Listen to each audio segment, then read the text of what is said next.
Have you ever poured your entire heart and soul into someone, only to have it shattered into a million pieces? I'm Christian, and this is the story of how my world, built around my love for Bella, came crashing down, and how I built myself back up from the rubble, stronger and more successful than she could ever have imagined. Our story began like something out of a movie. I was a young, ambitious guy working my way up in the finance world. Bella was a stunning art student with a smile that could light up the darkest room. We met at a local coffee shop, and from that first conversation, I was completely captivated. She was my everything. For 5 years, our lives were intertwined. I supported her dreams both emotionally and financially.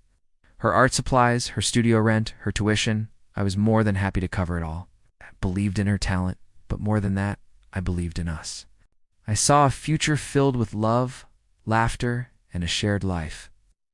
I bought a beautiful apartment, imagining it as our home, the place where we would build our family. I even had an engagement ring, a symbol of my unwavering commitment, hidden away for the perfect moment. I was working on a huge project at the time, a deal that could secure our future. It meant long nights and stressful days, but the thought of Bella's smile at the end of it all was my driving force.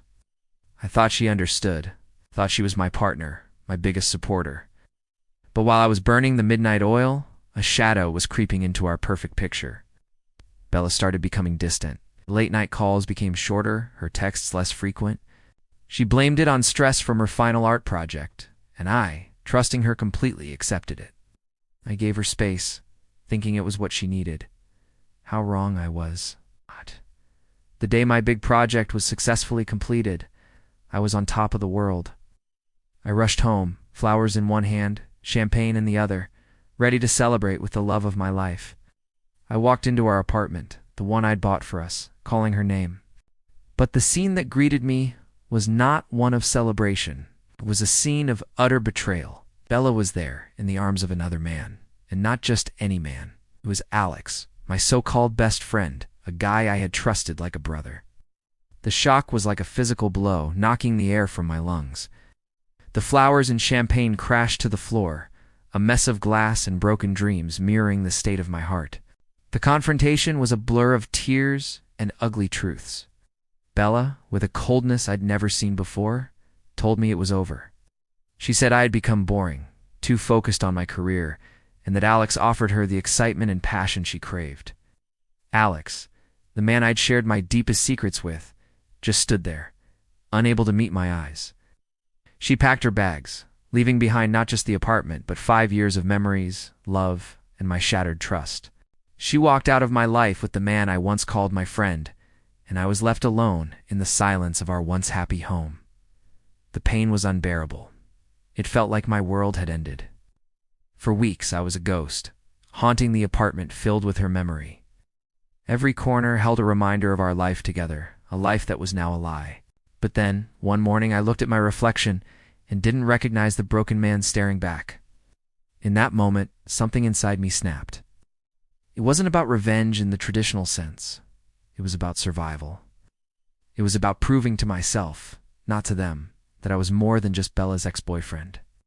I decided to channel all my pain, all my anger, and all my sorrow into my work. I became relentless.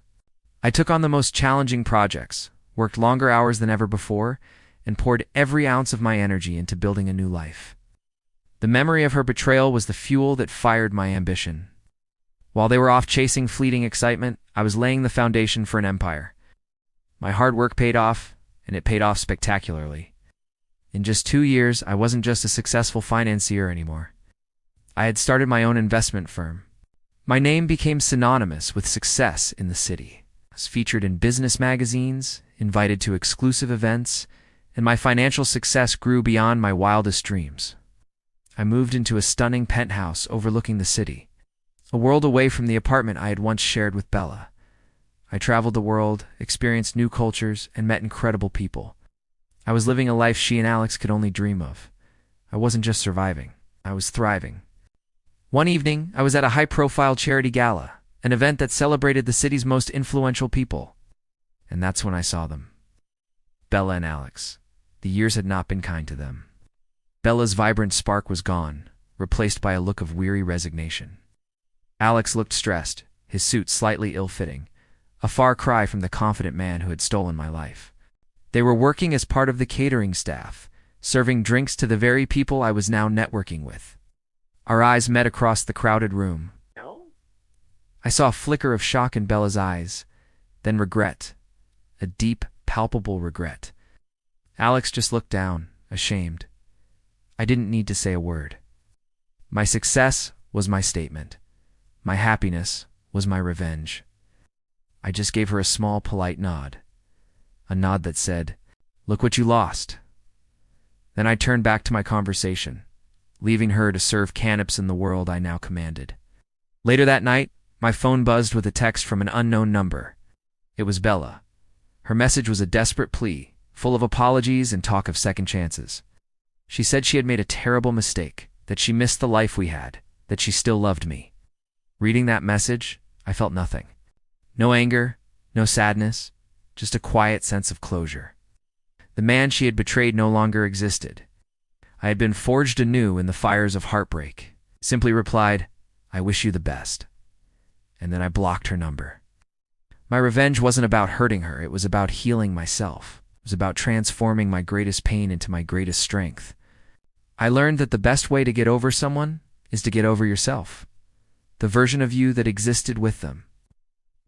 A you that is so successful and happy that their memory becomes nothing more than a footnote in your incredible life story. So if you're going through a tough breakup right now, remember this: your story isn't over. It's just beginning. Use that pain. Let it be the fuel for your fire. Build your own empire, and one day you'll look back and realize that your heartbreak was the best thing that ever happened to you. Thank you so much for listening to my story. If you've ever experienced something similar, or if this resonated with you, drop a comment below. I'd love to hear from you. And don't forget to like and subscribe for more stories about turning life's challenges into triumphs. See you in the next one.